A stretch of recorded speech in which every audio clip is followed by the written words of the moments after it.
Hey folks, welding fabrication project today. We got this stainless steel type 316 pipe already made up before, but now we got to modify it and take some of this stuff over here. Take that pipe, cut some of this pipe, and this is all 4-inch schedule 40 type 316 stainless steel pipe, and make it 18'6" total length, and kind of turn it into something like this.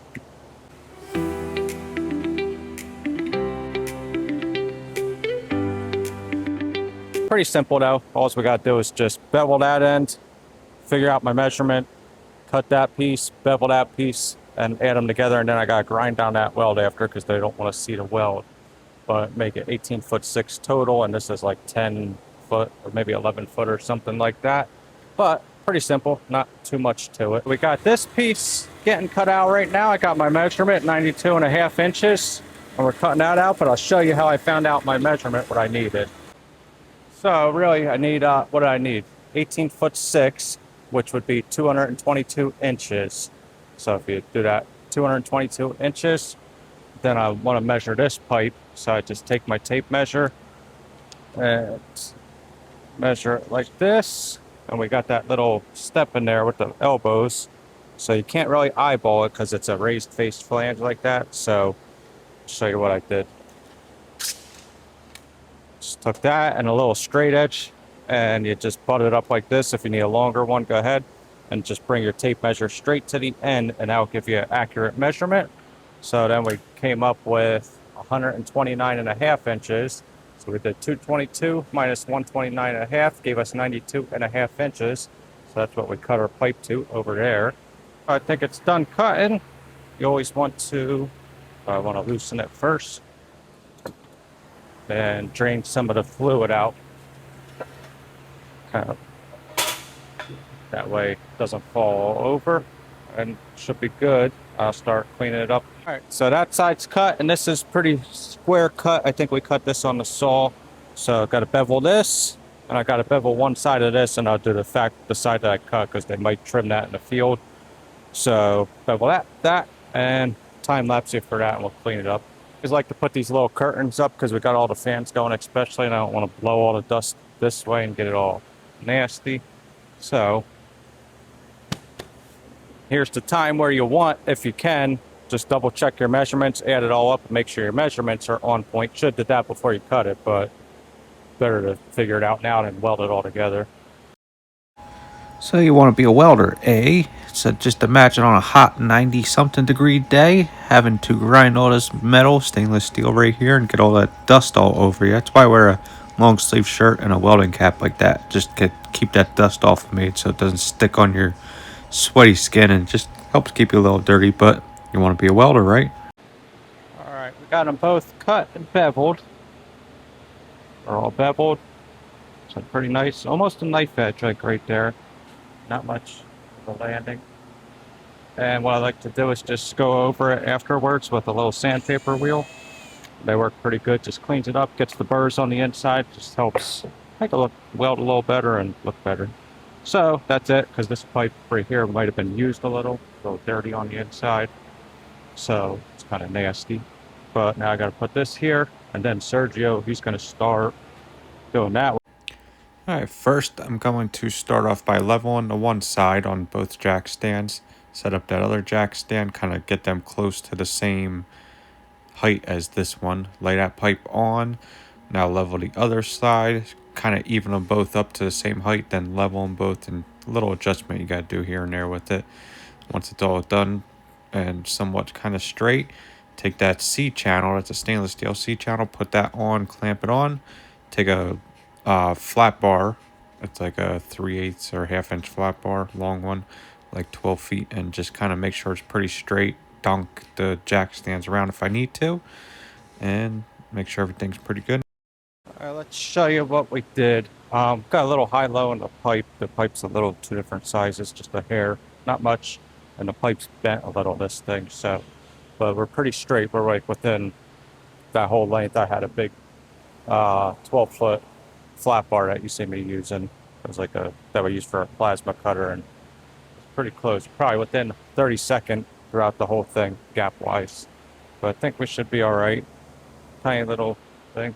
I like to do about like a 16th to a 32nd gap right there. Nice little bevels. So should be good. That's what they call out for it. They don't want like an eighth or bigger gap. So just got to purge that. Get my little bubble thing in there.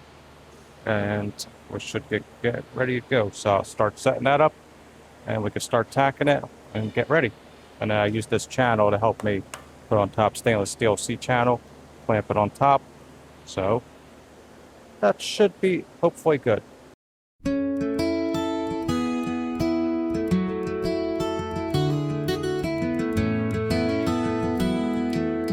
I think we're pretty good. Got our tacks on, got purge going. Got a little, it's a damp purge thing, so I don't gotta purge the whole pipe. It's like from here to about there. So should be pretty good. We'll get you going.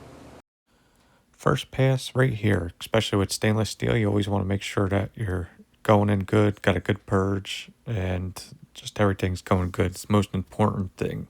So double check my purge, make sure it's going good, grind my starts and stops, and grind my filler wire after I'm ready to restart it. And just make sure it's going good. Just take your time, don't rush into it. All right, first pass is done. On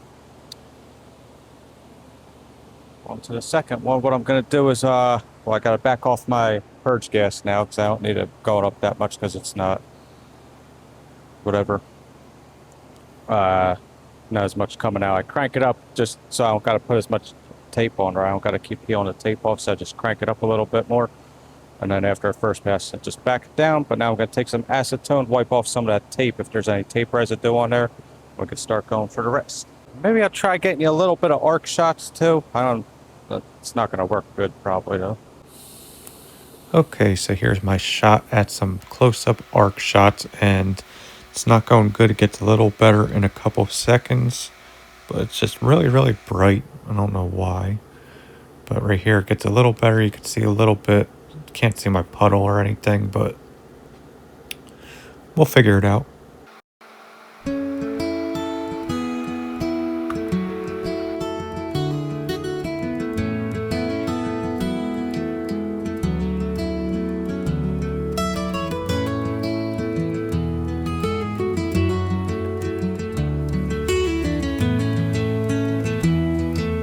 So I'm trying to get you guys arc shots. I'm using this on the camera. I think I did 2 passes, and the first one, well, this is my 3rd pass now with the root. Just not going well. It's like too bright with this. I just can't figure it out. But now we've got one more cap pass, and you can see right here, it's a little underfilled. I just got a little bit more, but I like to let before I put the last pass on, I like to let it cool down for a couple minutes. Helps that last pass go on a little better. So we'll cool it down for a minute, or let it cool down. If anybody has any tips on getting better arc shots, please let me know. I'm trying. I don't know what. That was about 145 amps for the last 2 passes-ish. And that was with, I used 532 wire. So, actually, second one I did 332, then I did 1/8 inch, now 532, and I think I'm going to do another 532 cap on it because that little part right there, this I could probably get away with 1/8 inch, but 532, give it a little extra fill up, and I'll just get it hopefully done in 1 more pass instead of 2 more passes with 1/8 inch wire. So I think that should work. And we're on our little 4T setup, so I did a little video in my shorts or whatever, shorts and reels on Instagram and YouTube, but push the pedal, starts, it's almost like a scratch starter or lift arc, and then let off, and then it starts ramping up to the 145 amps. Takes like 5 seconds to get up there, and then when I don't got to touch the pedal anymore when I'm welding it. Then once I'm ready to end the arc, I just push the pedal again, hold it in, and it slowly ramps down to 5 amps. Takes like 5 seconds or whatever I set it to, and then I let off, and then it just lets off at 5 amps, and you got no crater marks or fish eyes, and just kind of nice like that. And you can leave the post flow on there. Here's the one downside of a big cup, a Fupa 12 cup right here. Slightest bit of breeze blows all that argon away and just not good. Okay, so giving it another try for the up close arc shot. It's still a little bright, but a little better than it was before.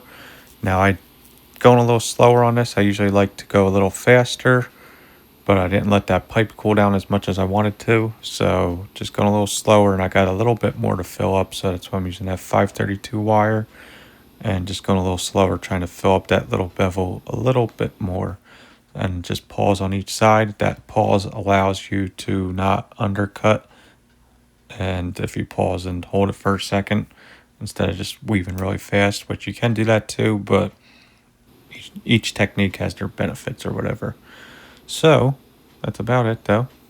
I'm just pausing on each side, going at it, trying to keep it consistent and moving along. Too bad you can't see the puddle melting, but something's hopefully better than nothing.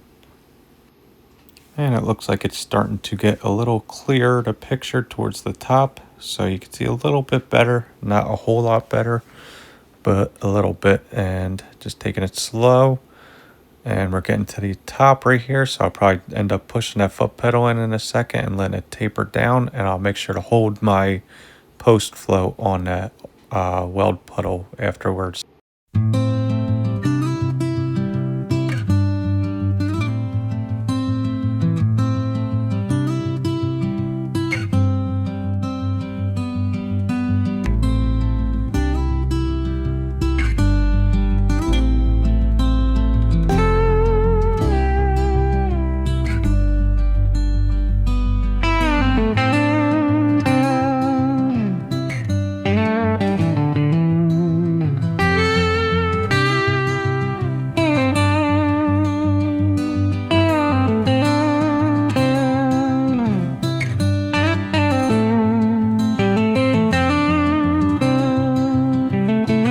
Didn't even think of it until like most of the way through this, but I got to grind it down, so I don't even know why I was putting that big of a pass on, but could have got away with the 1/8 inch. But that's all right. Here's my little purge line I use. This is an old water-cooled gas hose, and works pretty good. Just hook it right up, nice and small and flexible. Cleaning this stuff up while it cools down for a minute, but I think that came out all right. What do you think? It's gonna get ground down anyway. Not my best work, not my worst, in between. And these are the discs I've been using to grind and bevel with lately. Really, really cool. They're like thin, they got like a coating on it. It's like a cutting wheel with like coating on it. But Ferd, PFERD, CC grind, robust. I found them on Amazon. They're like $5 a piece, like $50 for like 10 of them. But these things, I could bevel that thing in like a quarter of the time that a regular hard rock takes. And I'll just go over it with a flap disc after, like touch it up after. But these things are amazing for like the first couple bevels, and they last pretty long. They made one before this, the previous model, the Victo Green. This is the newer model that's more affordable and lasts a little bit longer. That's what the Ferd guy told me at FabTech. So, not a sponsor for them, but that was just something I've been using that I like. So, share it with you guys. But yeah, if you guys are going to FabTech, let me know. I'm going to try to make it there this year, Chicago. So, that'd be cool to see some of yous or whatever. But if not, I'll do another video on it. Check out my video too from, it's like almost a year ago. That was one of my best videos, my best performing videos. I think I had like 40,000 or watchers from that views. So that was kind of cool. But I would like to reshare that and put that back up, but I don't know how to do that because that was a cool video, and just to refresh everybody, let them know what they could see or expect when they go there. So that was our weld. Pretty simple. Sergio's doing that one. He should have that one done tomorrow morning. Yeah, not much to it. Easy, simple, easy, effective. I forgot to do my little intro. Today was August 14th, 2025. Today's forecast in hot, sunny Dunedin, Florida is hot, and it's like 92-ish degrees. It's not really cloudy, but there's some cloud, but it's hot.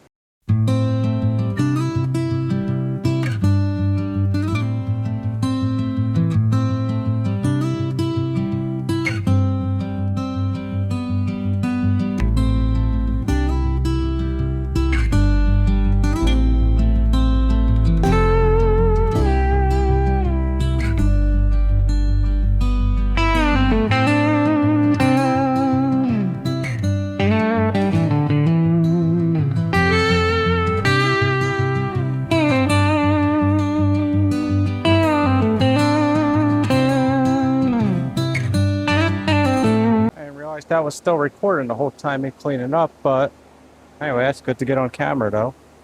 Take care of your stuff. So, that's that. Still little scratches in there, but that's alright. For what it is, I think it's going to get buried under the ground anyway, so yeah, I think they messed up on the, not us, they messed up on the measurement or had to modify it, or I think they used these for something else. Something happened where they changed it up and just had to lengthen them both. So, not too bad. Pretty simple.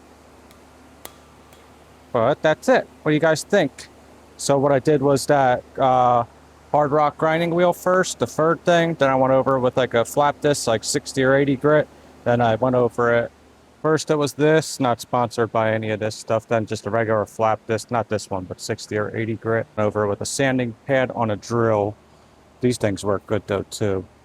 Scotch-Brite and sanding pad thing on a drill or something, but they all work pretty good. Able to squeeze it all in today. It was still a little warm, a little warmer than I'd like it to be, but I didn't feel like coming in first thing in the morning and grinding and getting all the dust all over me, so just wanted to finish it, stay a little later, and get it done. And last but not least, try doing it before you go home or something, but sweep up your mess when you're done. Always a good habit to get into.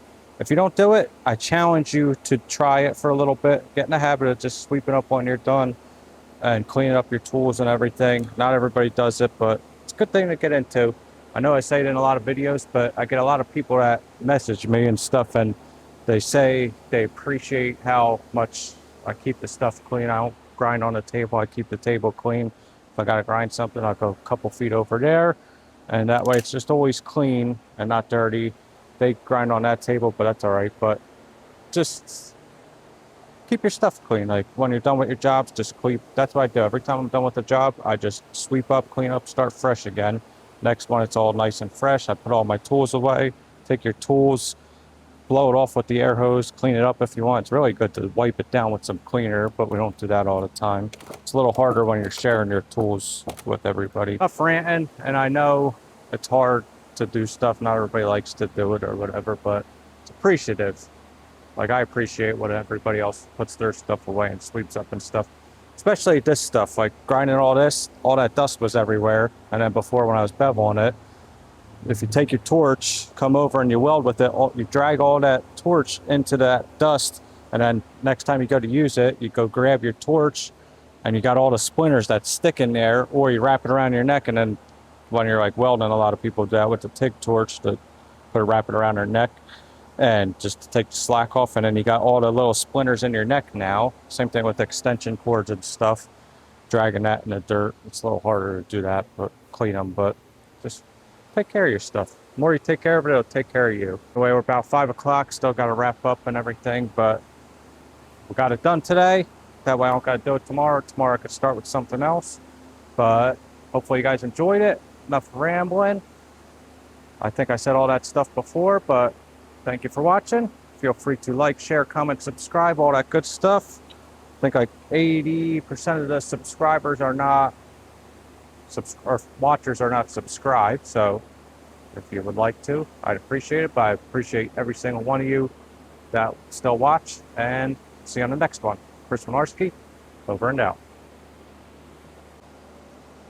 Another thing, your bandsaw, just, you don't want to leave it up like that overnight. You want to bring this thing down because all that pressure's on that hydraulic shock over there.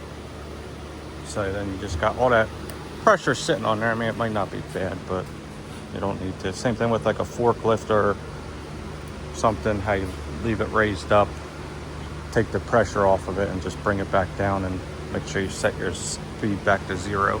Takes the pressure off the seals on it, so that way you don't have to replace them hopefully as often or whatever, but good little tip.